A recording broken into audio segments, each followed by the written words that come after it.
guys, welcome to my channel. If you are new here, my name's Alexis. I'm 20 and a young mama to my sweet baby boy, Micah. His name's right here.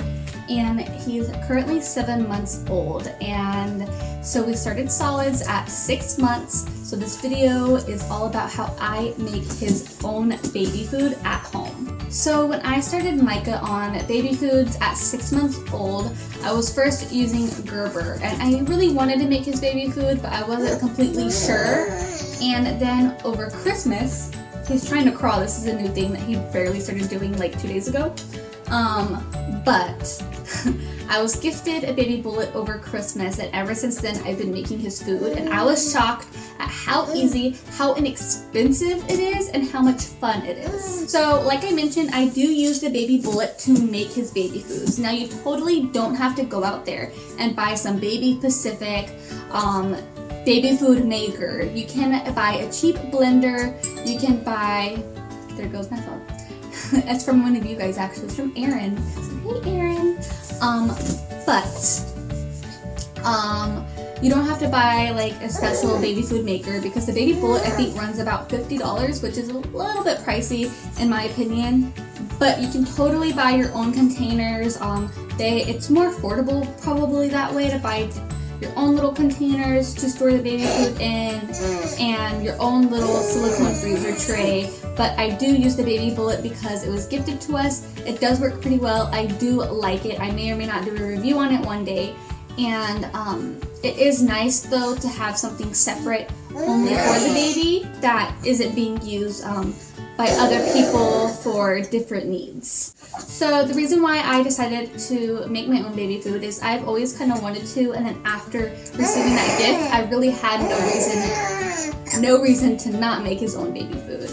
And I really just like the idea of knowing what is exactly inside of his food, knowing if the produce was organic or not, and knowing when it was made. And it's just healthier overall. I'm not completely positive, but I'm pretty sure that store-bought baby food, the reason it has such a long shelf life, which I didn't really like that it has such a long shelf life, because what's in it to make it last so long? And what I think it is I have read that store-bought baby food is heated up to extreme temperatures to kill anything that can be living in it, so it has a longer shelf life. And if that's true, how much nutrients are left after being heated up so high? So I do feed Micah store-bought baby food sometimes. This isn't like shaming moms who don't do this, but if you're interested, this is a really good video to just show you how easy it is. I really have a lot of fun with it. My son's being very talkative. I really have a lot of fun with it. It's really not expensive at all, even when buying organic produce. And it's fairly quick and easy. You can do it with the baby attached to you in the Moby like I did when the baby's napping. Put the baby in the high chair, something. People think it's really time consuming and expensive, but it's not. It's way cheaper than buying baby food. I got organic bananas and I used a whole bunch to make banana food for him, and I think I got like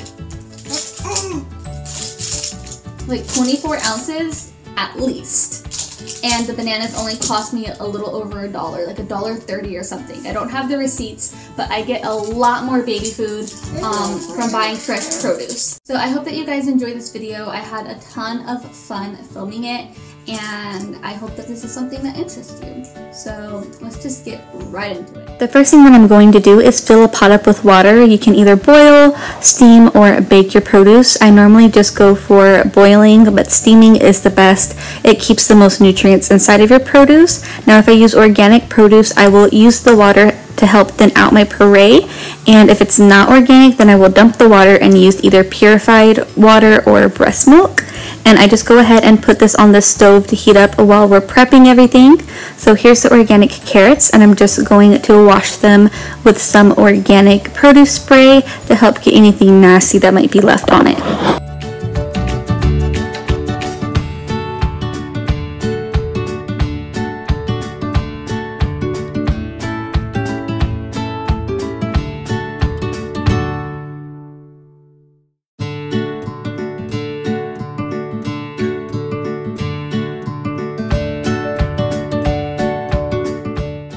Here I am showing you that I'm talking to Geo, multitasking at its finest, but now we're just going to peel all of the carrots.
Then I start cutting the carrots up into smaller pieces, and using the correct knife might be a little bit easier than what I'm trying to do, but I have to do this because the motor on the baby bullet isn't very strong. So I have to cut it up and boil them until they're soft so they can blend correctly, and this goes for all hard foods such as carrots, zucchini, sweet potato. Soft foods such as avocado and bananas, you don't have to boil or anything. You can just cut them up and throw them into the blender.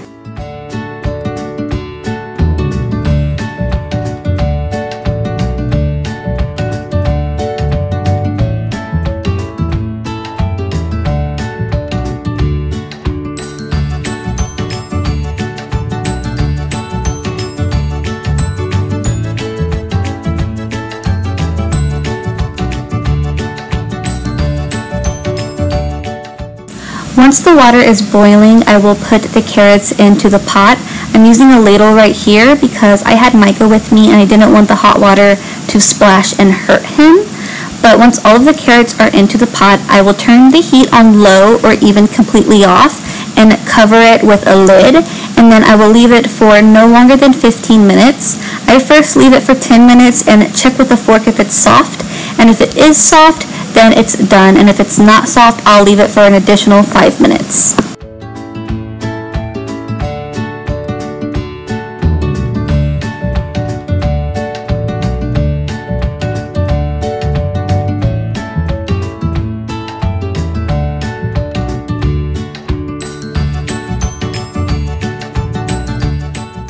After the 10 to 15 minutes, I fill the baby bullet up with the carrots, and I'm using a draining serving spoon because Micah's food can be a little bit more thick now, so I just add the water as needed. I'm making sure to stay under the max fill line of the baby bullet because it works better when I do that.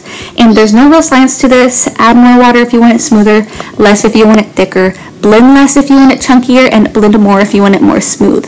So I'm going to leave this to cool, and Micah's upstairs watching Elmo, and I came back after it cooled down. I'm going to add a little bit of water and check that it's really tight because I have had leaks with this, and then I just blend it up. And I have to pause sometimes to mix it up, and I even shake it a little bit. I'm not really sure if you're supposed to do that, probably not, but it does get the job done.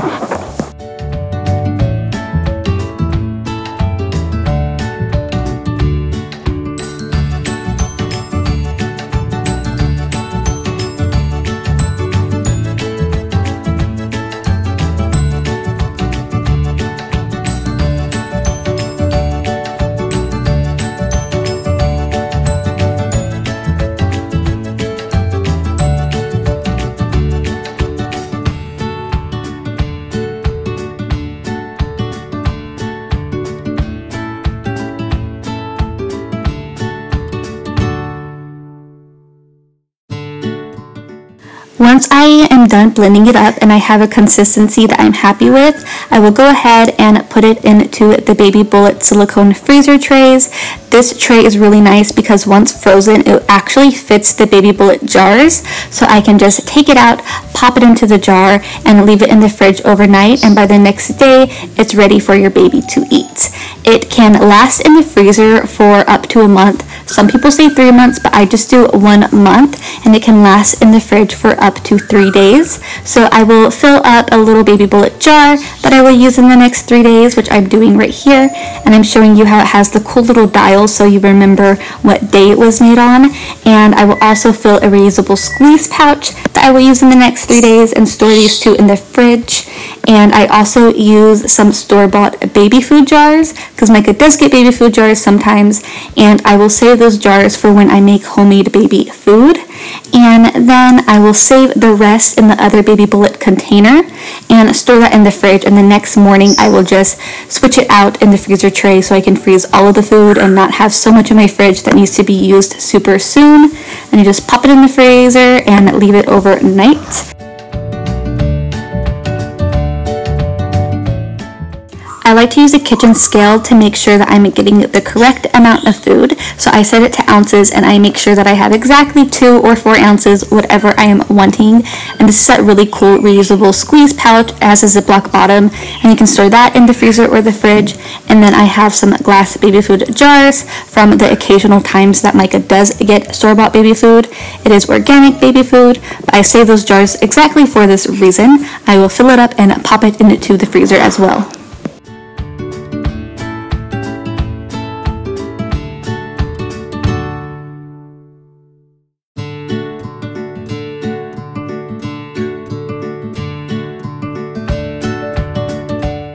This is the other large container that the Baby Bullet comes with, and I just filled this up with a carrot, and like I mentioned, the next day I will pop out the frozen cubes and refill it with this baby food so I can make sure that it all gets frozen.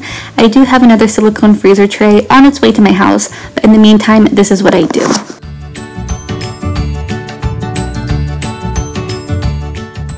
Here I am just putting the baby food that I will use in the next 3 days into the fridge.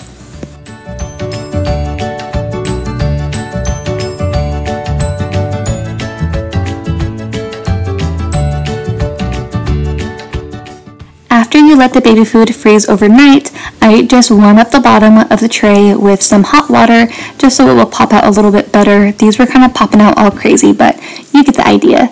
And then I will grab a Ziploc baggie, and on the baggie I will write what type of food it is, so carrots, and the day that I made it, so January whatever, so I know what day it goes bad, and then I place that into the freezer. There's 3 ways that you can thaw frozen baby food.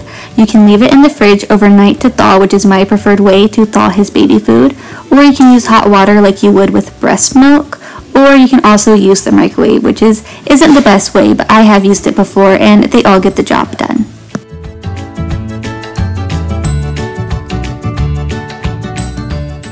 Then take comfort that you're feeding your baby healthy food that was made with love and is nutritious and good for them, and you know every single ingredient in it.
I hope you enjoyed my video. Don't forget to comment, like, and subscribe. Click on the video in the right corner to watch our last video. I'm sorry for any background noise. All of the animals were like around me, meowing, barking. The parrot was making noise, but I tried my best. Thank you again for watching, and I'll see you next time. Bye!